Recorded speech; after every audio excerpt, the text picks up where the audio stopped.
శ్రీమాత్రే నమ. జయ గురు దత్తాత్రేయ నమ.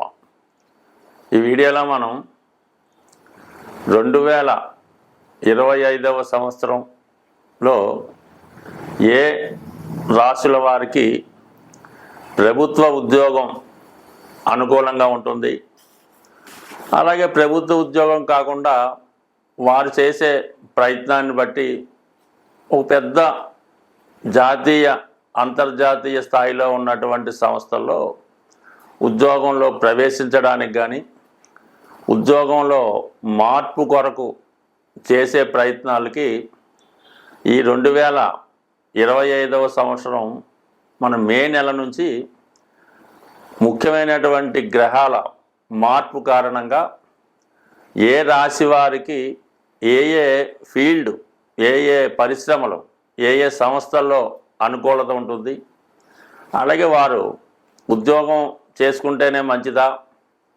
లేదంటే వ్యాపారంలోకి మారితే ఇంకా ఇంప్రూవ్మెంట్ సాధించవచ్చా, మరి కొందరైతే 2 రకాలుగా చేసుకుంటే ఏ విధంగా ఉంటుంది అన్న విషయానికి ముఖ్యంగా ఎవరికైనా వారి జీవితంలో పైకి రావాలంటే ఒకటి వారు ప్రయత్నం ఉండాలి, అలాగే వారికి తగు విధమైన అర్హత, వారికి ఏ స్థాయిలో ఆ స్థాయిని బట్టి మనం చేసుకుంటే ఆ ప్రయత్నం ముందుకెళ్తుంది తప్ప మన స్థాయిని మించి చేసే ప్రయత్నాలు కూడా చాలా వరకు అత్యాశకు వెళ్ళినట్టు అవుతుంటాయి. కాబట్టి దానివల్ల కూడా ఉపయోగం ఉండదు.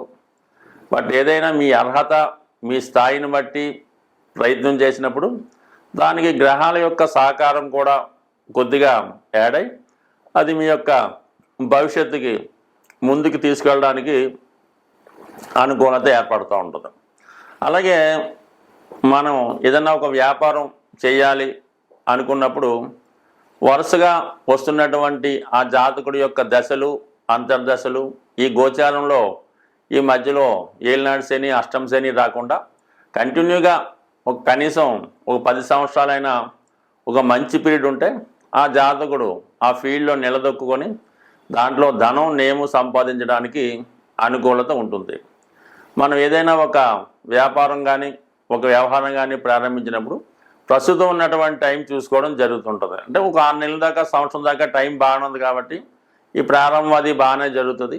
ఆ సంవత్సరం 6 నెలలు దాటిన తర్వాత నెమ్మదిగా మరి ఆ బ్యాడ్ పీరియడ్ స్టార్ట్ అయినప్పుడు మొత్తం క్లోజ్ అవ్వడం కూడా జరిగి చివరికి అప్పులు మిగిలే అవకాశం ఉంటుంది. కాబట్టి సో ఏదైనా ఉద్యోగంలో ప్రవేశించడానికి రాబోయే దశలతో పెద్దగా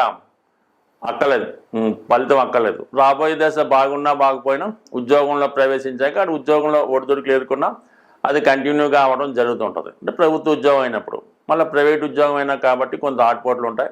బట్ ఏదైనా ఉద్యోగంలో ప్రవేశించాలనుకున్న వాళ్ళకి రాబోయే పీరియడ్ అంతా బాగలేకపోయినా ఇప్పుడు ఉన్న పీరియడ్ బాగుంటే అతను ఉద్యోగంలో సక్సెస్ అవ్వడానికి అవకాశం ఉంటుంది. అదే వ్యాపారానికి అలా కాదు, ఇప్పుడు పీరియడ్ బాగుండాలి, రాబోయే పీరియడ్ బాగుండాలి, ఆ తర్వాత రాబోయే పీరియడ్ బాగుంటేనే వ్యాపార పరంగా సక్సెస్ అయ్యే అవకాశం ఉంటుంది. కాబట్టి ఇన్ని రకాలుగా ఆలోచించి అధిక మొత్తంలో పెట్టుబడి పెట్టేవాడు ఇవన్నీ ఆలోచించవలసి ఉంటుంది. పెట్టుబడి లేకుండా ఏదో రియల్ ఎస్టేట్ లాంటిదో ఏదో చేసుకుంటే దానికి పెద్దగా ఆలోచించక్కర్లేదు. కేవలం కష్టపడితే చాలు, అదృష్టం ఉంటే అదే కలిసి వస్తుంది. స్వస్తి. అంటే ఇది ఇంట్రడక్షన్.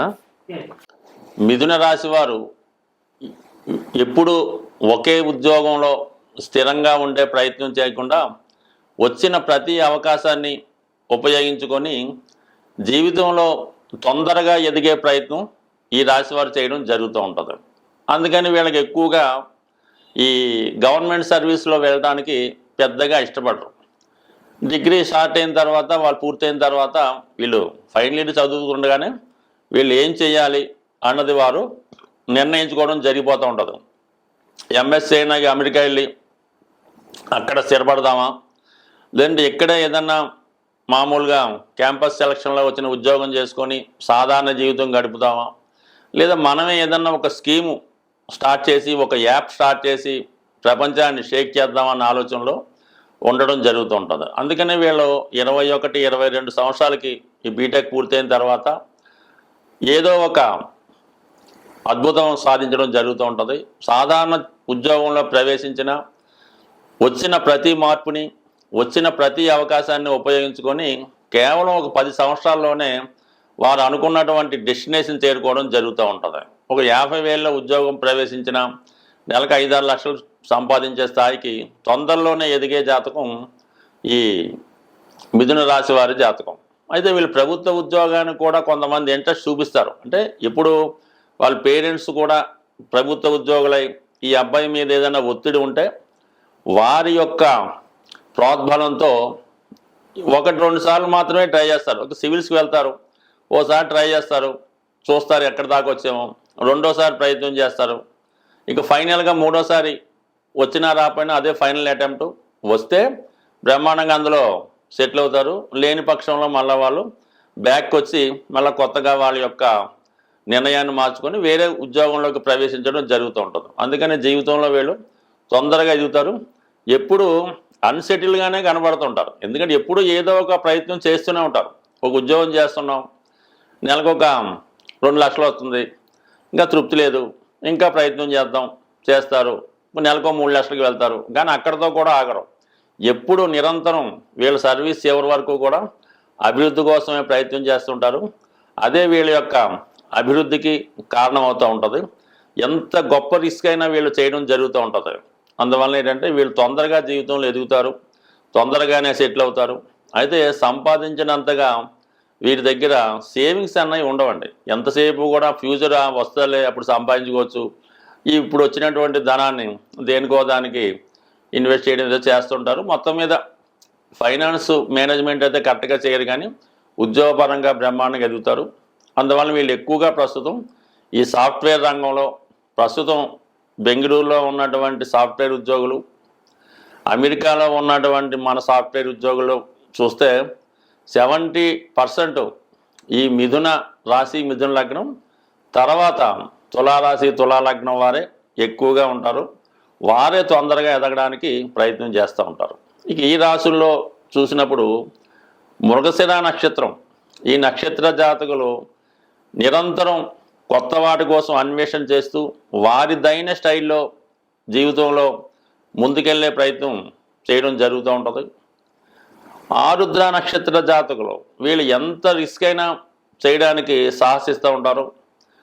అవసరమైతే ఎంత త్యాగానికైనా సిద్ధపడి కొత్తగా ఇంప్రూవ్ అవడానికి ప్రయత్నం చేస్తారు. అయితే మాత్రం వీళ్ళ జీవితంలో ఒకసారి ఉద్యోగపరంగా గొప్ప స్ట్రగుల్ ఎదుర్కోవడం జరుగుతూ ఉంటుంది. అంటే వీళ్ళు ఏం చేస్తారంటే ఏదో గొప్ప ఉద్యోగం వస్తుందా అని చేస్తున్న ఉద్యోగాన్ని మధ్యలో విడిచిపెట్టి కొత్త ఉద్యోగం కోసం ఇంకా చేతికి రాకుండానే మారేయడం వల్ల, ఆ ఉద్యోగం రాకపోవడం వల్ల, అవతల వాళ్ళు హ్యాండ్ ఇవ్వడం వల్ల చాలా కాలం పాటు ఈ ఉద్యోగంలో గ్యాప్ రావడం వల్ల చాలా ఇబ్బందులు పడడం కూడా ఈ ఆరుద్ర నక్షత్ర జాతకులకి ఎక్కువగా అనుభవంలోకి రావడం జరుగుతుంటుంది. అందువల్ల ఈ ఆరుద్ర నక్షత్ర జాతకులు ఉద్యోగపరంగా కొత్త ఉద్యోగం వస్తేనే పాత ఉద్యోగం మారవలసి ఉంటుంది. ఇక పునర్వసు నక్షత్రం వీళ్ళు చాలా జాగ్రత్తగా ఉంటారు. అభివృద్ధిని ముందుగానే కనుక్కొని ఆ దిశగా వీళ్ళు వెళ్ళడం జరుగుతూ ఉంటుంది. ఎంత చిన్న సంస్థ అయినా దాంట్లో అభివృద్ధి ఉందనుకుంటా మాత్రం ఖచ్చితంగా అందులో ప్రవేశిస్తారు. చాలా నిజాయితీగా ఉద్యోగం చేయడం జరుగుతూ ఉంటుంది. బట్ ఏదైనా పునర్వసు నక్షత్ర జాతకులు బిగినింగ్ ఆఫ్ ది లైఫ్లో స్ట్రగుల్ పడడం జరుగుతుంది. ఎందుకంటే వాళ్ళకి ప్రారంభంలో గురుమాదశ జరిగినప్పుడు కూడా వీళ్ళకి మంచి ఎడ్యుకేషన్ ఉద్యోగ సెటిల్మెంట్లో శని మహాదశ నడుస్తూ ఉంటుంది. అందువల్ల కొద్దిగా బిగినింగ్లో సెటిల్ అయినా ఇంకా దాని తర్వాత నుంచి జీవితం ఎక్కడికో వెళ్ళడం జరుగుతూ ఉంటుంది.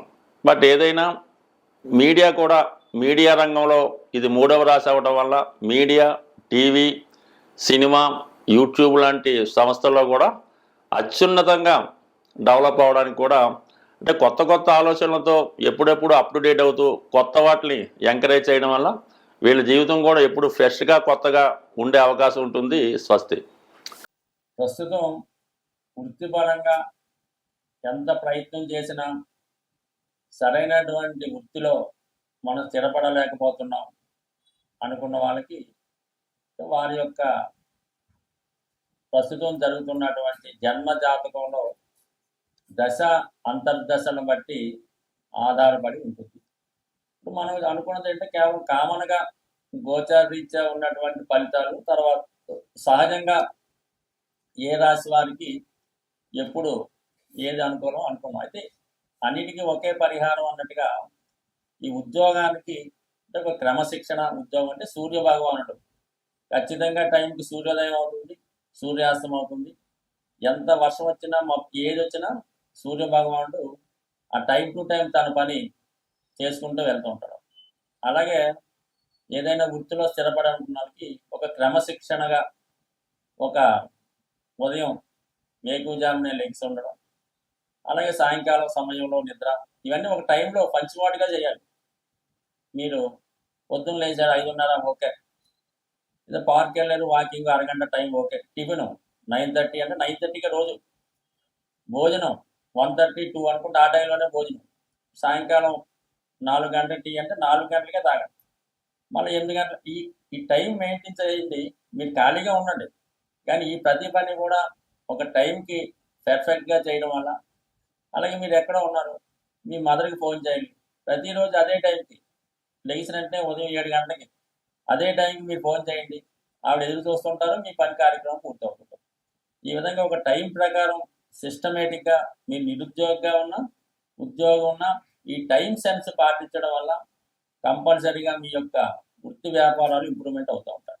మీరు ఒక షాప్ పెట్టుకున్న కాలనీలో ఉన్నారు, ఒక్క మనిషి రానివ్వండి రానివ్వకండి, టైం మెయింటైన్ ఉదయం 6 గంటలకి షాప్ ఓపెన్ చేయమని బోర్డు రాయండి, 6 గంటల నుంచి సాయంకాలం 6 గంటల దాకా ఉంటుంది. ఎంత ఇబ్బంది వచ్చినా ₹1 అమ్మకపోయినా ఉదయం 6 నుంచి సాయంకాలం దాకా ఓపెన్ అయి ఉంటే నెమ్మదిగా మీ కస్టమర్స్ పెరుగుతారు, సమయంగా ఆ టైంకి వచ్చి తీసుకెళ్ళడం కూడా జరుగుతూ ఉంటుంది. అదే ఒకరోజు 10 గంటలకి, ఒకరోజు సాయంకాలం 4 గంటలకు క్లోజ్ చేయడం, వర్షం వచ్చిందని సెలవు ఇవ్వడం, ఈ విధంగా చేయడం వల్ల మీ కస్టమర్ మీ దాకా రాడు, ఎక్కడో అక్కడ బయట నుంచి కొనుక్కొని మీరు ఉంటారో తెలియదు కాబట్టి వాడు ముందు ఏర్పాటుతోనే రావడం జరుగుతుంటుంది. కాబట్టి వ్యాపారం అయినా ఉద్యోగం అయినా క్రమశిక్షణ టైం మెయింటైన్ చేయండి. ఇదే దైవారాధన లాంటిది. Work is worship, duty is God అన్నట్టుగా మీరు ప్రవర్తిస్తే 100% ఉద్యోగం అయినా వ్యాపారం అయినా సక్సెస్ అవుతారు. దాంతోపాటు ఏంటంటే ప్రతిరోజు సూర్య భగవానుడి ఆరాధన, అంటే అతనే క్రమశిక్షణ కారణం అవుతుంటాడు. ధనాన్ని ఇచ్చేది కూడా సూర్య భగవానుడే కాబట్టి ఈ విధంగా మీరు సూర్య భగవాన్ని పూజించుకోవడం, ఆదివారం నియమంగా ఉండడం చేయడం వల్ల కంపల్సరీగా మీరు ఏ వృత్తిలో ఉన్నా రాణిస్తారు. అయితే కొద్దిపాటి మాన్యువల్ రెమెడీ అనుకోండి, మామూలుగా ఈ జంతువులకి, అది ఆవు కావచ్చు, గుర్రాన్ని కావచ్చు, పిల్లి కావచ్చు, చెరువులో చేపలు కావచ్చు, ఈ మూగ జీవులకి ఆహారాన్ని అందించడం కూడా మీకు చాలా వరకు ఈ వృత్తిలో అభివృద్ధికి సహకరించే అవకాశం ఉంటుంది. ఈ విధంగా చిన్న రెమెడీస్ ఎక్కువగా ఈ డ్రై ఫ్రూట్స్ ఉంటాయి కదా, ఎండు ద్రాక్ష, ఎండు ఖర్జూరం లాంటివి ఏదో ఒక మీకు అనుకూలమైన రోజు ఎక్కడ ఉన్నటువంటి మరి సాధువులు లాంటి వాళ్ళకి ఈ డ్రై ఫ్రూట్స్ పంచిపెట్టడం వల్ల చిన్న వృత్తిపరమైనటువంటి చికాకులు, అంటే ఏదన్నా ప్రతిదానికి ఒక రెమెడీ, ఒక సమస్య ఉంటుంది. అయితే మనం ఆ ప్రయత్నం చేస్తూ ఈ పరిహారాలను కూడా చేసుకోవడం వల్ల మరి భగవంతుడి యొక్క అనుగ్రహంతో ఉపాధిలో స్థిరత్వం వచ్చే అవకాశం ఉంటుంది. స్వస్తి.